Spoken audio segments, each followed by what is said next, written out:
Sir আজ তো 17 এবং 22 প্রশ্নভুল মামলার রিপোর্ট জমা পড়লো সিঙ্গেল বেঞ্চে, তো কত নম্বর বাড়তে পারে? সবার কি নাম্বার বাড়বে? এবং যাদের যাদের নাম্বার বাড়বে তারা কি এই যে রিক্রুটমেন্টে সুযোগ পাবে? বিস্তারিত তথ্য একটু দেবেন, সবাই শুনতে ইচ্ছুক। দেখুন, প্রশ্নভুল মামলার জন্য একটা ঘটনাবহুল দিন, কারণ 2017 এবং 2022-এর যে প্রশ্নভুল মামলা সেগুলো প্রায় দীর্ঘ আমার হিসাবে 2 বছর তো চলছে, 2 বছর বা তার বেশি হবে। এবার এই মামলাগুলোতে বহু ধাপ এই মামলা পেরিয়েছে, সুপ্রিম কোর্ট পর্যন্ত গেছে সিঙ্গেল বেঞ্চ ডিভিশন বেঞ্চ হয়ে।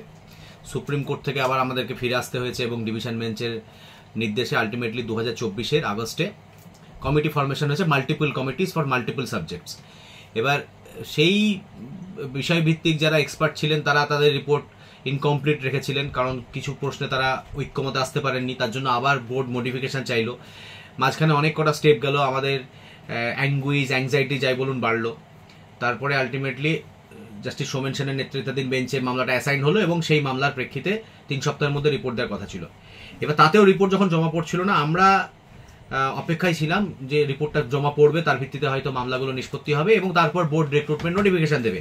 কিন্তু সেটা যখন বোর্ড করছে না, তখন আমরা যেটা আশা করেছিলাম যে আমরা ডিভিশন বেঞ্চে অ্যাপ্লিকেশন করেছিলাম এবং ডিভিশন বেঞ্চে যে অ্যাপ্লিকেশন করা তার ভিত্তিতে ডিভিশন বেঞ্চে আজকে রিপোর্ট জমা পড়ার কথা ছিল দুপুর 2টোর সময়। কিন্তু তার আগে কি হলো ব্যাপারটা, যেহেতু রিক্রুটমেন্টের নোটিফিকেশন দিয়েছে এবং আমরা রিক্রুটমেন্টের নোটিফিকেশনকে এর আগেও চ্যালেঞ্জ করে ভ্যাকেশন বেঞ্চে মামলা করেছিলাম। ভ্যাকেশন বেঞ্চে মামলা যখন ওঠে তখন ভ্যাকেশন বেঞ্চ বলে যে এখনও রিক্রুটমেন্টের ফাইনাল নোটিফিকেশন আসেনি, সুতরাং এখন এই রিট পিটিশনগুলোকে প্রিজাজ করা হয়ে যাচ্ছে, তাহলে তো যে কারণে ভ্যাকেশন বেঞ্চ আমাদেরকে অপেক্ষা করতে বলেছিল। তো আমরা তার ভিত্তিতে অপেক্ষা করেছিলাম যে ফার্দার রিক্রুটমেন্ট নোটিফিকেশন এলে তখন আমরা সেগুলো মামলাগুলোকে তুলব। এরকমই একটা মামলা এবং প্রশ্নগুলোর আরও কিছু মামলা, অন্য উকিলবাবুর মামলা, যেগুলো সিঙ্গেল বেঞ্চে তারা তুলেছিলেন এবং সেই মামলাতে আজকে পর্ষদের আইনজীবীরাও ছিল এবং আমরা সকলে উপস্থিত হয়ে আমরা ওখানে পিড়াপিড়ি করতে থাকি, কোর্টকে রিকোয়েস্ট করতে থাকি যে রিপোর্টটা যেন ইমিডিয়েট জমা করা হয়, কারণ রিপোর্টটা জমা না করলে আমরা আমাদের অবস্থান বুঝতে পারছি না এবং যার ফলে রিক্রুটমেন্টে অংশগ্রহণ করার ব্যাপারে আমাদের ভবিষ্যৎ কি সেটা বুঝতে পারছি না। তাতে যেটা অভাবনীয় ব্যাপার যেটা হলো সেটা হচ্ছে কোর্টও খুব দৃঢ়তার সঙ্গে জাজ সাহেব বললেন যে এটা জমা দিতে হবে, তার ভিত্তিতে বোর্ড আজকে ডিভিশন বেঞ্চের বদলে সিঙ্গেল বেঞ্চেই কিন্তু রিপোর্টটা জমা করলো। সিঙ্গেল বেঞ্চে যে রিপোর্ট জমা করলো সেটা আমাদেরকে কপি তার দেওয়া হয়নি, আর কারণ আমরা ডিভিশন বেঞ্চে তো আশা করছিলাম 2টোর সময় কপি পাবো, কিন্তু সিঙ্গেল বেঞ্চে তো আর আগে জমা পড়ে গেল, শুধুমাত্র জজ সাহেব সেটা পড়েছেন। এবার জজ সাহেব পড়ে আমরা জজ সাহেবের যা এক্সপ্রেশন তা দেখে যেটা মনে হয়েছে, আমার মনে হয়েছে ব্যক্তিগতভাবে যে হয়তো ভালো কিছু এতে অপেক্ষা করছে আমাদের ক্যান্ডিডেটদের জন্য। তবে কত নাম্বার বাড়বে, কি হয়েছে, কটা ভুল হয়েছে, এই সমস্ত ব্যাপারে আমাদের এখনো পর্যন্ত কোনো নির্দিষ্ট কোনো মতামত নেই, কারণ আমরা ধারণা করতে পারি মাত্র, কিন্তু আমরা এখনো রিপোর্ট দেখিনি চোখে। সোমবারের দিনকে জজ সাহেব যেটা বোর্ডকে বললেন যে তোমরা এর ভিত্তিতে তাহলে কি করবে, ডিসিশন নাও। আমাদের তরফ থেকে তখন এটা বলা হয়েছিল যে তাহলে রিট পিটিশনগুলো এই লাইনে অ্যাডজুডিকেট করা হোক, মামলাকারীদের নাম্বার দেওয়া হোক। তার ক্ষেত্রে কোর্টের তরফ যেটা বলা হলো যে যদি নাম্বার দিতে হয়, নাম্বারের জন্য যদি কারো প্রাপ্য থাকে তাহলে সেটা সবার ক্ষেত্রে অ্যাডজুডিকেট বা সবার ক্ষেত্রে অ্যাপ্লিকেবল কেন হবে না, অ্যাডজুডিকেট কথাটা ভুল বললাম, সরি, অ্যাপ্লিকেবল কেন হবে না। তো এই ব্যাপারেই পর্ষদকে ভাবনা চিন্তা করতে বলেছে, পর্ষদ সেইটা সোমবারের দিন জানাবে এবং আমরা আশা করছি রিপোর্টের কপিটা সার্কুলেট করা হবে এবং তার পাশাপাশি ওই যাদের নাম্বার বাড়বে সেই ডিটেলসগুলোও কিন্তু ওয়েবসাইটে আপলোড করার কথা কোর্ট বলেছে। কিন্তু এটার ব্যাপারে ক্লিয়ার কাট ধারণা সোমবারেই পাওয়া যাবে যে কি হতে চলেছে।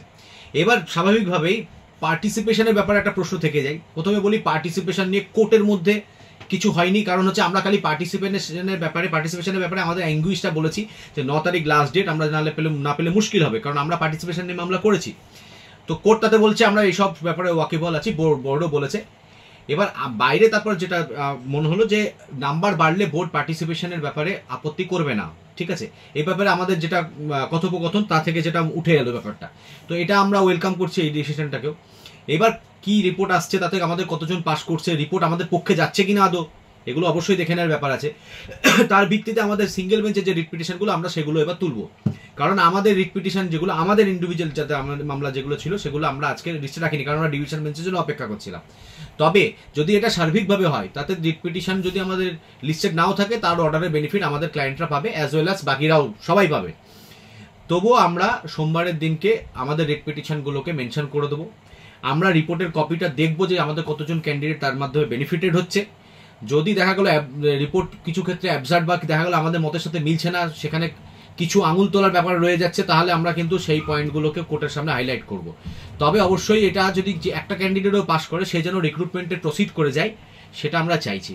সুতরাং এইটা হলো সার্বিকভাবে মনে হচ্ছে যেন ভালো। এবার হ্যাঁ, তারপর দুটোর সময় ডিভিশন বেঞ্চে যখন মামলাটা উঠেছিল, মামলাটা শুধুমাত্র আজকে নট টুডে হয়েছে, মামলা ফার্দার কিছু হয়নি। আমরা আমাদের রিট পিটিশন নাম্বারগুলোকে আমি তো বললাম কোর্টকে যে আমাদের নাম্বারগুলো আপনি নিন, তাহলে হুজুর দিয়ে আপনারা রাখুন। কোর্ট বললো আগে দাঁড়া, ওরা কি এক্সারসাইজ করছে সেটা জানা করা সোমবারের দিন, যে সবাইকে ওরা নাম্বার দেবে কিনা। যদি সবাইকে নাম্বার দেয় তাহলে সেক্ষেত্রে তারপরে রিট পিটিশনগুলো পরে শুনলেও হবে, যে নাম্বারটা দিল, পার্টিসিপেশনের ব্যাপারটা যদি উঠে আসে। তো এইটা সার্বিকভাবে হয়েছে আজকে, খুব ভালো বলা যায়। অনেক দেরি হলো, কিন্তু মনে হচ্ছে যেন শেষের দিকে। যত বেশি সংখ্যক ক্যান্ডিডেট পাস করবে ততই আমাদের ভালো লাগবে। আর বেনিফিট পাওয়ার যে ব্যাপারটা ক্লায়েন্টে, সেটা আমরা আমাদের কতজন ক্লায়েন্ট বেনিফিটেড হচ্ছে না হচ্ছে সেটা আমরা রিপোর্ট দেখলে পরে আরো ডিটেলসে বলতে পারবো।